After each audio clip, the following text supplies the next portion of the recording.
वृंदावन में आते ही हमें कुछ विशेष बातों का ध्यान रखना चाहिए ताकि हमारी यात्रा और भी पवित्र और सफल हो।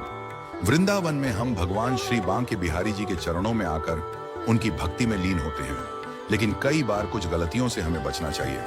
इस वीडियो में 5 महत्वपूर्ण बातें बताई गई हैं जिन्हें हमें वृंदावन में आते ही छोड़ देना चाहिए। पहला, वृंदावन में चप्पल न पहने। जब हम वृंदावन में आते हैं तो सबसे पहले यह ध्यान रखें कि हमें चप्पल पहनकर नहीं चलना चाहिए। वृंदावन में जितना हो सके हमें नंगे पांव ही रहना चाहिए। ये इसलिए क्योंकि स्वयं श्री बांके बिहारी जी ने कभी भी वृंदावन की गलियों में चलते समय पादुका चप्पल का उपयोग नहीं किया था। जब भगवान स्वयं बिना चप्पल के ब्रज धाम में भ्रमण करते थे तो हमें भी उनके पवित्र मार्ग पर बिना चप्पल के चलने का प्रयास करना चाहिए। यही नहीं, हमें गाड़ी से उतरते वक्त अपनी चप्पल वहीं उतार देनी चाहिए और नंगे पांव ही भगवान के दर्शन करने जाना चाहिए। दूसरा, गांव और ब्रजवासियों से प्रेम करें। वृंदावन में आने के बाद हमें यहाँ के गांव और ब्रजवासियों से प्रेम करना चाहिए। भगवान श्री कृष्ण ने ब्रजवासियों के साथ प्रेम किया था। हमें भी उन लोगों के साथ प्रेम और सम्मान का व्यवहार करना चाहिए। यह प्रेम केवल भगवान के साथ ही नहीं बल्कि यहाँ के लोगों और प्रकृति के साथ भी होना चाहिए। तीसरा, ब्रज की रज से प्रेम करें। वृंदावन की रज मिट्टी का अत्यधिक महत्व है।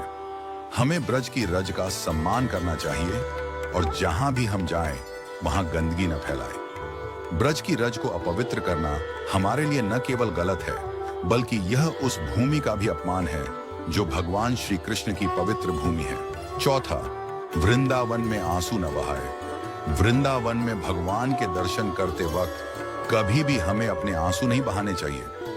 कभी कभी लोग अपने दुखों को भगवान के सामने रोकर व्यक्त करते हैं, लेकिन भगवान श्री बांके बिहारी जी इतने सरल और सहज हैं कि हमें उनके सामने दुखी नहीं दिखना चाहिए। यदि हम भगवान के सामने रोते हैं तो यह भगवान की सहजता और सरलता को प्रभावित कर सकता है। जैसे घर का बच्चा अगर किसी को रोते हुए देखता है तो वह भी दुखी हो जाता है। भगवान सब कुछ जानते हैं, वे हमारे दुखों को समय पर दूर करेंगे, इसलिए हमें उनके सामने कभी भी रोने की आवश्यकता नहीं है। हमें अपनी भावनाओं को संयमित रखकर भगवान के सामने उनके प्रति अपनी भक्ति और प्रेम व्यक्त करना चाहिए।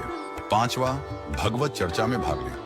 वृंदावन में यदि हमें किसी व्यक्ति से संतुष्टि नहीं मिलती है तो हमें उनके साथ समय नहीं बिताना चाहिए, लेकिन यदि हम ब्रज के वृक्षों के पास बैठते हैं तो वहां हम 10 से 20 मिनट तक कृष्ण का नाम लेकर ध्यान कर सकते हैं। चैतन्य महाप्रभु ने भी कहा था कि वृक्षों के पास बैठकर कृष्ण का नाम लेना बहुत शुभ होता है।